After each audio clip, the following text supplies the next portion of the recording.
আজকের ভিডিওতে আমি আপনাদেরকে ক্রিপ্টো মার্কেট সাইকেলের বিষয়টা খুব সহজ বাংলায় বুঝিয়ে দেওয়ার চেষ্টা করব। আপনারা যদি ক্রিপ্টো মার্কেটে ট্রেডিং করেন এবং এই মার্কেট থেকে প্রফিট করতে চান তাহলে অবশ্যই আপনাদেরকে ক্রিপ্টোকারেন্সি মার্কেটে মানি ফ্লো সাইকেল কিভাবে কাজ করে এবং ক্রিপ্টো মার্কেটে আসলে বুল মার্কেট এবং বেয়ার মার্কেট কখন কিভাবে আসে এই বিষয়টা খুব ভালো করে বুঝতে হবে। যদি আপনারা এই বিষয়টা খুব ভালোভাবে বুঝতে পারেন তাহলে আপনারা বুঝতে পারবেন যে কোন কয়েনে কখন এন্ট্রি নিতে হবে এবং কখন এন্ট্রি নেওয়া সবচেয়ে ইফেক্টিভ হবে, কখন এন্ট্রি নিলে আপনারা প্রফিট করতে পারবেন এবং কখন আপনাদেরকে ওই কয়েন থেকে এক্সিট নিয়ে নিতে হবে। সো একটা অনুরোধ থাকবে যে ভিডিওটা শেষ পর্যন্ত দেখুন। যদি ভিডিওটা শেষ পর্যন্ত দেখেন তাহলে আমার বিশ্বাস আপনারা বুঝতে পারবেন যে কখন আপনাদের বিটকয়েনে এন্ট্রি নেওয়া উচিত, কখন আপনাদের অল্ট কয়েনে এন্ট্রি নেওয়া উচিত এবং কখন আপনাদের মিম কয়েনে এন্ট্রি নেওয়া উচিত। তো চলুন আর দেরি না করে ভিডিও শুরু করা যাক। সো আপনারা যদি দেখেন যে ক্রিপ্টোকারেন্সির যে সাইকেল এইটা মূলত 4 বছরের একটা সাইকেল, অর্থাৎ ক্রিপ্টোকারেন্সির এই সাইকেলকে মূলত 4 ইয়ার সাইকেল বলা হয়, যেটা মূলত বিটকয়েন হালভিং এর পরবর্তীতে শুরু হয় এবং প্রতি 4 ইয়ারের মধ্যে আমরা একটা বুল মার্কেট এবং একটা বিয়ার মার্কেট দেখতে পারি। আপনারা দেখতে পাচ্ছেন স্ক্রিনে দেখানো হচ্ছে যে প্রতি 4 বছর পর পরে বিটকয়েনের প্রাইসে আমরা কিরকম প্যারাবোলিক একটা মুভ দেখতে পাই। সো এই 4 ইয়ার সাইকেলটা হওয়ার পিছনে একটা অন্যতম কারণ হলো বিটকয়েন হালভিং। আপনারা যদি একটু লক্ষ্য করেন যে প্রতিবার বিটকয়েন হালভিং এর 1 বছর পরে বিটকয়েনের প্রাইসে আমরা একটা পাম্প দেখতে পাই এবং প্রত্যেকবার বিটকয়েনের হালভিং এর পরবর্তীতে আমরা বিটকয়েনের প্রাইসে একটা এক্সপোনেনশিয়াল গ্রোথ দেখতে পাই। 2012 সালের হালভিং এর পরে আমরা বিটকয়েনের প্রাইসে 92x গেইন দেখতে পেয়েছিলাম, 2016 সালের হালভিং এর পরে 30x, 2020 সালের হালভিং এর পরে 8x এবং আপনারা যদি বর্তমান সাইকেলের কথা চিন্তা করেন তাহলে বর্তমান সাইকেলেও বিটকয়েন হালভিং এর পরে 2 to 3x গেইন আমরা দেখতে পেয়েছি। মূলত বিটকয়েন হালভিং এর পাশাপাশিও আরো কিছু ফ্যাক্টর আছে যেগুলো এই 4 ইয়ার সাইকেলকে ট্রিগার করে। এর ভিতরে প্রথম হলো ম্যাক্রো ইকোনমিক ফ্যাক্টর, যেমন মনে করেন যে ফেডের রেট কাট বা সিপিআই ডাটা বা ইনফ্লেশন রেট, এই সব বিষয়ের কারণে বিটকয়েনের প্রাইস প্রতি 4 বছরে এক একটা সাইকেল দেখতে পাই। এরপরে আপনারা যদি একটু লক্ষ্য করেন যে ইউএস এর যে ইলেকশন, ওই ইলেকশনও মূলত 4 বছর পরে পরে হয়। তো ইউএস এর ইলেকশন আপনারা জানেন যে ক্রিপ্টো মার্কেট সহ যত ধরনের ফাইন্যান্সিয়াল মার্কেট আছে, স্টক মার্কেট, ফরেক্স মার্কেট, সব ধরনের মার্কেটের উপরেই একটা বড় ধরনের প্রভাব ফেলে। এই কারণে মূলত ইউএস ইলেকশন যেহেতু 4 বছর পরে পরে হয়, এই জন্য বিটকয়েনের প্রাইসে আমরা অনেকটা 4 বছর পরে পরে একটা পাম্প দেখতে পাই। তবে মেইন কারণ ছিল মূলত হালভিং। এরপরে যদি আপনারা একটু খেয়াল করেন যে ফেডের রেট কাট যখন হয় তখন আপনারা দেখবেন যে বিটকয়েন সহ ফাইন্যান্সিয়াল মার্কেটে একটা বড় ধরনের আমরা পাম্প দেখতে পাই। সো রেট কাট যখন হয় তখন হয় কি যে আপনারা ব্যাংক থেকে অল্প সুদে লোন নিতে পারবেন। তো ব্যাংক থেকে যখন অল্প সুদে লোন নিতে পারবেন তখন যারা ইনভেস্টর আছে তারা ব্যাংক থেকে লোন নিয়ে ওই টাকাটা চাই ফাইন্যান্সিয়াল মার্কেটে ইনভেস্ট করতে, অর্থাৎ ফাইন্যান্সিয়াল মার্কেটে লিকুইডিটি বেড়ে যায়। তো যখন লিকুইডিটি বেড়ে যায় তখন আসলে অ্যাসেটের প্রাইসে আমরা এক্সপোনেনশিয়াল একটা গ্রোথ দেখতে পাই। সো এই হলো মূলত মেইন ফ্যাক্টর যে কারণে এই 4 ইয়ার সাইকেলটা ট্রিগার হয় এবং এই ফ্যাক্টরগুলোর কারণেই আসলে বিটকয়েনের প্রাইসে আমরা প্রতি 4 বছর পরে পরে একটা বুল সাইকেল দেখতে পাই। ইভেন 2021 সালের বুল মার্কেটের আগেও আমরা ফেড থেকে একটা বড় ধরনের রেট কাট দেখতে পেয়েছিলাম, অর্থাৎ একবারেই প্রায় 75 বেসিসের রেট কাট আমরা দেখতে পেয়েছিলাম।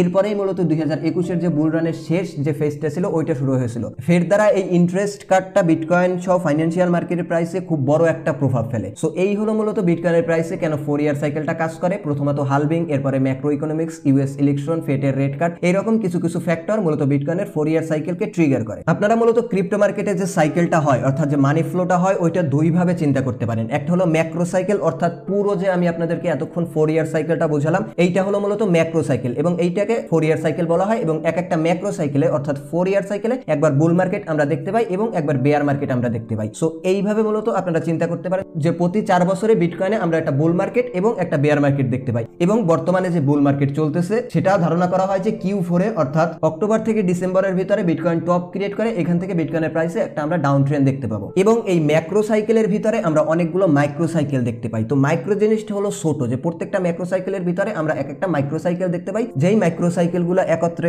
যুক্ত হয়ে এই ধরনের একটা ম্যাক্রো সাইকেল ক্রিয়েট করে। সো মাইক্রো সাইকেলে মূলত যেভাবে মানি ফ্লোটা হয় ওই জিনিসটা যদি আপনারা বুঝতে পারেন তাহলে আপনারা ধারণা করতে পারবেন যে কখন আপনাদের কোন কয়েন ইনভেস্ট করা উচিত। মাইক্রো সাইকেলের শুরুটা হয় মূলত বিটকয়েন দিয়ে। কেউ যখন প্রথম ক্রিপ্টোকারেন্সিতে ইনভেস্ট করতে চায় তখন সে যখন ফিয়েট কারেন্সি ইনভেস্ট করে এই মার্কেটে তখন প্রত্যেকের ফার্স্ট চয়েস থাকে বিটকয়েন। সে ইনস্টিটিউশন হোক বা সে রিটেল ইনভেস্টর হোক, সবাই এই মার্কেটে আসে, সবাই প্রথমে চিন্তা করে যে আমি বিটকয়েন ইনভেস্ট করবো, কারণ বিটকয়েন প্রথম ক্রিপ্টোকারেন্সি, বিটকয়েন সবচেয়ে রিনাউন্ড ক্রিপ্টোকারেন্সি, সবচেয়ে বড় মার্কেট ক্যাপের ক্রিপ্টোকারেন্সি। এইসব কারণে সবাই চিন্তা করে যে প্রথমেই আমি বিটকয়েন ইনভেস্ট করবো। সো বিটকয়েনে যখন ইনভেস্ট করে তখন বিটকয়েনের প্রাইসে আমরা একটা রাইজ দেখতে পাই বা বিটকয়েনের প্রাইসে আমরা একটা আপওয়ার্ড মোমেন্টাম দেখতে পাই। তো যখন বিটকয়েনের প্রাইসে ইনভেস্টররা প্রফিট করে তখন তারা চিন্তা করে যে আমাকে তো আরো প্রফিট করতে হবে। তো তখন তাদের হাতে আসলে দুইটা অপশন খোলা থাকে, যে হয় তারা আরো বিটকয়েন কিনবে যাতে তারা বিটকয়েন থেকে প্রফিট আরো ইনক্রিজ করতে পারে, অথবা তারা অল্ট কয়েন ইনভেস্ট করবে। সো আরো যদি বিটকয়েন কিনতে হয় এটা একটা হ্যাসেল, প্লাস যখন বিটকয়েনের প্রাইসে একটা পাম্প আমরা দেখতে পাই তো ওখান থেকে আসলে রিস্কটা বেড়ে যায় এবং রিওয়ার্ড পার্সেন্টেজটা কমে যায়। এই জন্য ইনভেস্টররা যেটা চিন্তা করে যে তারা বড় ধরনের যে অল্ট কয়েন আছে এই অল্ট কয়েনে ইনভেস্ট করে, অর্থাৎ লার্জ ক্যাপ অল্ট কয়েনে ইনভেস্ট করে। আর লার্জ ক্যাপ অল্ট কয়েনের ভিতরে আপনারা জানেন যে ইথেরিয়াম প্রথম, অর্থাৎ বিটকয়েনের পরেই মূলত ক্রিপ্টো মার্কেটে ইথেরিয়ামের পজিশন। এই জন্য ইনভেস্টররা বিটকয়েন থেকে প্রফিট করার পরে ওই প্রফিটটা ক্যাশ আউট করে ওইটা ইথেরিয়ামে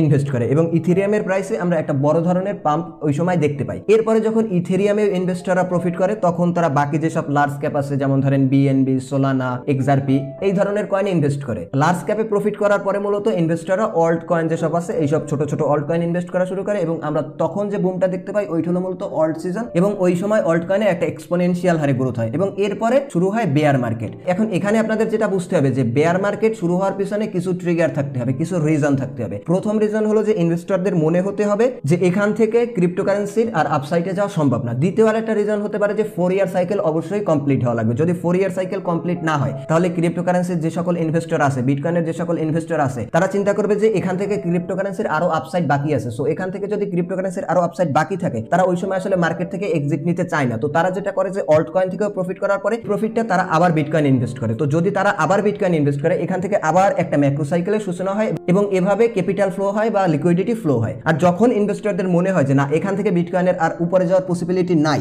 বা 4 ইয়ার সাইকেল শেষ, তখন তারা যেটা করে তাদের যে ক্রিপ্টোকারেন্সি আছে সেটা সেল করে ওই টাকাটাকে তারা আবার ফিয়েট কারেন্সিতে কনভার্ট করে নেয়। তো ওখান থেকে মূলত আমরা একটা বেয়ার মার্কেট দেখতে পাই। এখন আমার মনে হয় যে আপনারা ক্রিপ্টো মার্কেটের পুরো সাইকেলটা বুঝতে পারছেন এবং ক্রিপ্টো মার্কেটে কিভাবে মানি ফ্লো হয় সেই জিনিসটা বুঝতে পারছেন। এখন আপনারা যেটা ভুল করেন যে আপনারা ক্রিপ্টো মার্কেটে এসে প্রথমেই বিটকয়েনে ইনভেস্ট করার পরিবর্তে আপনারা দেখা যায় যে কোনো একটা mid cap alt coin invest করলেন, বা কোনো একটা large cap alt coin invest করলেন, অথবা দেখা যায় যে আপনারা মেমে কয়েন ইনভেস্ট করলেন। তো প্রথমেই আপনারা যেটা ভুল করেন যে আসলে যখন আপসাইড সম্ভাবনা বিটকয়েনের তখন আপনারা অল্ট কয়েন ইনভেস্ট করেন, আর যখন আপসাইড সম্ভাবনা অল্ট কয়েনের তখন আপনারা চিন্তা করেন যে আমরা বিটকয়েন ইনভেস্ট করব। সো এই জিনিসটা আপনাদের বুঝতে হলে প্রথমে বুঝতে হবে যে বিটকয়েনের প্রাইস কি রকম পাম্প হয়েছে। যদি দেখা যায় যে বিটকয়েনের প্রাইস একটা সার্টেন অ্যামাউন্ট পাম্প হয়ে ওখানে বিটকয়েনের প্রাইসে কনসলিডেট হচ্ছে, তো আপনারা আইডিয়া করতে পারেন যে এখান থেকে প্রাইস ইথেরিয়ামের দিকে রোটেট হতে পারে। তো তখন আপনারা যেটা করবেন যে বিটকয়েন থেকে প্রফিট বুক করে ইথেরিয়াম বাই করার চেষ্টা করবেন। এরপরে যখন দেখবেন যে ইথেরিয়ামের প্রাইসেও একটা পাম্প হয়ে ওখানে ইথেরিয়ামের প্রাইস কনসলিডেট করতেছে, তো তখন আপনারা ইথেরিয়াম থেকে প্রফিট বুক করে লার্জ ক্যাপে ইনভেস্ট করার চেষ্টা করবেন। সো এইভাবে মূলত যদি আপনারা ক্রিপ্টো মার্কেটের মানি সাইকেলটা বুঝে মানি সাইকেলটা ইউজ করে ট্রেডিং করতে পারেন তাহলে আমি মনে করি যে আপনারা এই মার্কেট থেকে প্রফিট করতে পারবেন। আরেকটা বিষয়, যদি আপনারা ক্রিপ্টোকারেন্সি মার্কেটের রেগুলার আপডেট পেতে চান তাহলে অবশ্যই আমাদের টেলিগ্রাম চ্যানেলে যুক্ত হয়ে থাকতে পারেন, লিংক ডেসক্রিপশনে দেওয়া থাকবে। সো মূলত আজকের ভিডিও এই পর্যন্তই। আশা করি আপনারা পুরো কনসেপ্টটা খুব ভালোভাবে বুঝতে পেরেছেন। যদি কোনো বিষয়ে কোনো কোশ্চেন থাকে তাহলে অবশ্যই কমেন্টে জানাবেন। ভিডিওটি ভালো লাগলে অবশ্যই ভিডিওতে একটি লাইক দিয়ে দিবেন, আর ক্রিপ্টোকারেন্সি ট্রেডিং এ আগ্রহী হয়ে থাকলে অবশ্যই আমাদের চ্যানেলে সাবস্ক্রাইব করে রাখবেন। ধন্যবাদ।